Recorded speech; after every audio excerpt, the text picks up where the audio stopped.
I'd like to know something. I'd like to know why your government insists on lying to the world about us. You see what our life is like. You hear what they say. Why did that? She got really angry. My friend is was Dr. Cynthia McKinney, who is a political science professor at North South University in Dhaka in Bangladesh. Bangladesh is a Muslim country, as most people know, and her students, her poli-sci students, came to her one day asking about basically U.S. propaganda towards China that focuses on the alleged oppression of Muslims and particularly Uyghurs by People's Republic. They came to her saying, we go back and forth just normally. This is how our families have done, forever. The borders between here and Western China are pretty open, and people flow back and forth and have for 1,000 years. We go there to see people and we know exactly what it's like. And this stuff that comes out of your government is obviously a lie. And it's ridiculous to us knowing the facts. Why is it that they do that? And so she said, being a college professor, listen, here we are in a college. First of all, we have to make an inquiry what's really happening. How do you do that? We go there, we prepare a study, and we go there and we ask people, what's your life like? And so that's what they did. They prepared a questionnaire, it was 3 pages, I think, in English, Chinese, Arabic, and I forget what else. And went around. We went to the Muslim quarters in each of the cities. We went to Urumqi, Dunhuang, Xi'an, and Nanjing. And we spent 3, 4 days in each one working, and then a day or two in each one, looking around and having fun.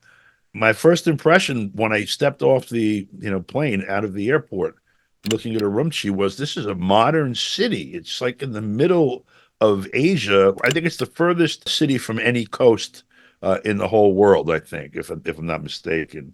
And so I had this first impression of wow, they're big urban modern buildings visible from the door when you walk out, and everything looked new and bustling and not at all what I would think of as a backwash, like, way in the interior of China, away from the coasts and everything. So that was my very first impression. We stayed, the Conrad, for example, was near pretty, very close to the largest mosque in Urumqi.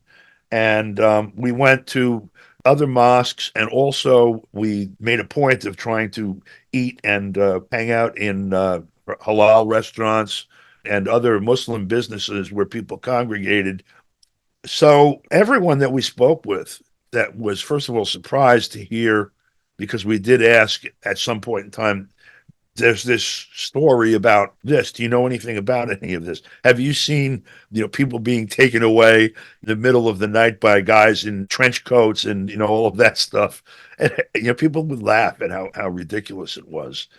Like, how would you describe your life? Would you say your life here? Would you say it's excellent, good, or a very good, good, not so good, whatever, 5 or 6 gradients? And what are your experiences with the government, both the local government, dealing with the city? Do you have any problems, with your day-to-day life or business or whatever? The same with the national government. Do you feel that your voice is heard when policy is being made here? Blah blah blah. All these different things that are markers of how do you feel about your environment? Is it healthy and constructive or not? What kind of a relationship do you feel you have with the state? It's kind of marveling to us looking at the way these things have been built. You have the old towns that are in very good repair and preserved and vibrant. And then these rings, where you can see the development as the newer development, these beautiful apartment complexes that here would be characterized luxury apartments and such that ring the cities in huge numbers. And the new city that's developed around them, it's very impressive. So, but we went to the old towns, and we would stop in. For example, here's a businesses there. Some of them solicit people to come in, especially they see foreigners coming through. They made a point, come on in, have coffee, whatever. We went in some places. One, it was a 3-story building, and we went in, and the wife, maybe in her 50s, early 60s, and one of her sisters and one of their friends, all around the same age, are kind of managing the floor, the tables on this side of the counter, well, waiting tables and greeting people and taking orders and such. And then the husband is in the back on the grill, like sweating with a chef's hat on. And one of his friends is sitting over on the side, sipping on a beer. And this is a coffee shop with a little bakery and things in it. So the three of us ordered coffees, and the three women sat down with us and were talking. So Cynthia did a formal interview with her and one of her friends, not the sister, but the friend. That it took like 10 minutes each. And then we all started talking. And the husband came out and sat down and had coffee and stuff. So I was curious about this three-story building. I said, why would you live? I mean, it's nice and everything, but why would you live here when that you have all these modern conveniences and the views alone from one of those apartments must be magnificent? She said, we've always been here. This is ours. We live here. This is ours. This place is ours. The look talking about like the whole community too. Where she is ending.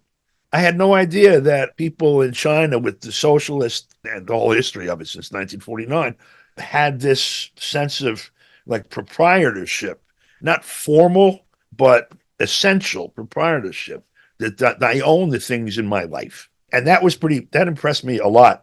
Then we went to Dunhuang. The scale of Dunhuang is much more, see, the word I use here is going to sound strange in the context of what I just said, much more human scale. It's not so many skyscrapers, a lot of 2 and 3 story buildings. You have the hotel we stayed in.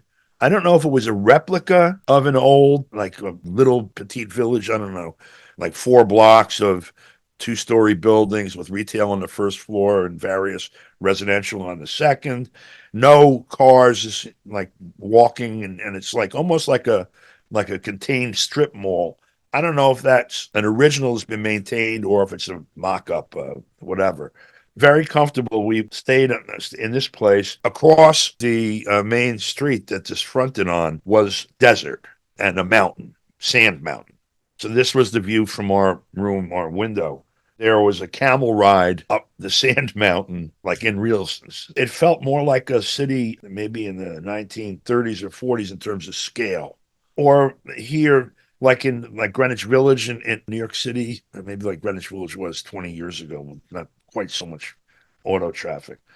And it was walkable, but busy. That we went to the marketplace there also. In fact, I sang karaoke there. Now, again, you have 4 or 5 blocks of, the streets are closed, there's tables, lined with restaurants and shops on both sides. Well, we went to what's it called, seminary or a place where people study to be imams. We went there and interviewed people who were students studying, and they were most definitely from, they were Uyghur. And also, there were a lot of people that were Kazakh that we met. And also in Urumqi, that was true. We asked about not just the that these students had with with the world as Muslims, was there a problem, and also officially because they have the school and the mosque there, how they related to the authorities, and it's inconceivable to me that people would make up the stories that are made up because they're so easily debunked if you actually go and look. But I guess statistically, not enough people have the wherewithal or the interest or whatever to go and look. And so, what's on the other side of the world for like 90% of the population or more, your knowledge of it is mediated. The facilities were in incredibly excellent repair. It was like polished. And then at the mosque we went to in Xi'an, also, that was another large congregation, large facility. By their appearance, you can tell that there's not a problem with the authorities.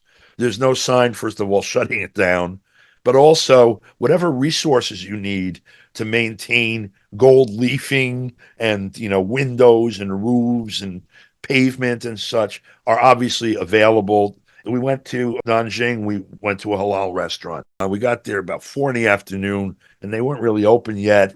And we said that we wanted to talk to some people, maybe some of his customers, maybe some of the staff, whatever, and have this. No problem, no problem. Get to sit and read. So we did that. And when we got to that business, There were, I think, either 4 or 5 people seated. This was a real conversation and not just a questionnaire. We got to ask some details about, are you enjoying your life here? Do you feel like you have work that's satisfying, that you have the freedom to choose what you want to do, that your needs are taken care of, you're not worried about living outdoors and, all of these basic things. And do you feel oppressed? Do you feel that the government is breathing down your neck, et cetera, et cetera? We got through all of that. And it was a very pleasant conversation. And the answer to all of it was, of course, we're happy here. That's why we're here. I'm having a good, I have a good life. My children have a good life, and maybe they'll have a better life than mine. But mine, if they have a life like mine, that'll be fine too.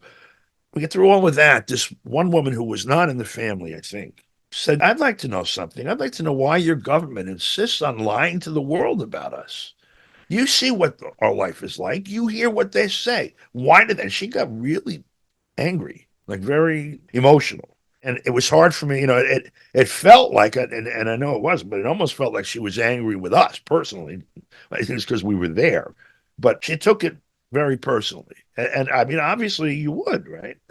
My impression at the end of all of this, I was more convinced. I had surmised, having studied and participated in U.S. History and engagement in the world. I'm 70 years old now. So, and I've been interested in this stuff since I was in school, 5, 6 years old. So 60 years anyway of having some understanding what's going on, assumed, particularly given the almost cartoon-like presentation they make, that what was being said about China's treatment of Uyghurs and Muslims was not true. I assumed it also, knowing the history of China and knowing world history and human behavior, there would be absolutely no purpose whatsoever for China to do these things to people in China, because it's never in anyone's interest to do that. China is obviously doing something right. They're very successfully going from where they were about 50 years ago to basically being like the design of the future for our species, perhaps. I was doing this calculus in my head, walking into breakfast one morning in Xi'an, that right now there's 1.5 billion people eating breakfast, and they're going to have lunch and dinner too. That's 4.5 billion meals that have to be prepared every day. And I know everyone here eats. So that alone gave me like a respect for the scale of the operation of the economy in China. So I was suspicious anyway, because I don't buy cartoons very easily. But when I got there and saw the life there, would be the envy of most people in the United States if they were looking at it with their eyes opened. That without the haze of propaganda that would, looking at this, looking at a city full of people, what people are up to today, how it works, who gets what at the end of the day, most people in this country would be very envious of people in China in the cities that I visited. I think that's the most concise summary of what I saw that I can come up with. I know I'm one of them.